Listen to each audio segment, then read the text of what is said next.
بسم اللہ الرحمن الرحیم۔ شروع اللہ کے نام سے جو بڑا مہربان اور نہایت رحم والا ہے۔ ابو مالک رحمۃ اللہ علیہ پوری رات روتے رہے۔ حضرت مالک بن زیغم رحمۃ اللہ علیہ کہتے ہیں کہ مجھ سے حضرت حکم بن نوح نے میرے والد ابو مالک کے بارے میں کہا کہ ایک رات آپ کے والد اول سے آخر تک روتے ہی رہے، جس میں نہ کوئی سجدہ کیا نہ رکوع کیا۔ جب صبح ہوئی تو ہم نے کہا کہ اے ابو مالک، پوری رات میں آپ نے نہ نماز پڑھی نہ دعا کی۔ تو وہ رونے لگے اور کہا کہ اگر مخلوقات یہ جان لیں کہ کل وہ کس چیز کا سامنا کرنے والے ہیں تو کسی عیش کی چیز میں ان کو لذت نہ ملے۔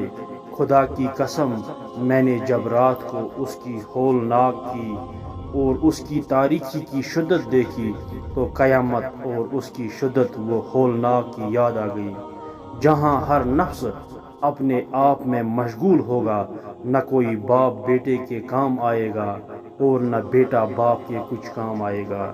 یہ کہہ کر وہ بے ہوش ہو گئے اور مسلسل کانپتے رہے۔ پھر جب کچھ سکون ہوا تو ان کو اٹھا کر لے گئے۔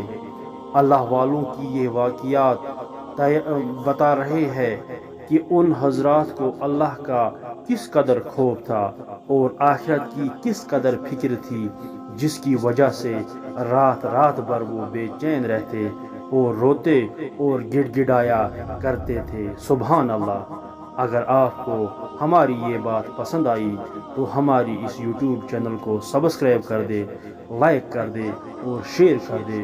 ہماری اس ویڈیو کو زیادہ سے زیادہ شیئر کرے۔ اللہ تعالی ہمیں اور آپ کو اس بات پر عمل کرنے کی توفیق عطا فرمائے۔ آمین یا رب العالمین۔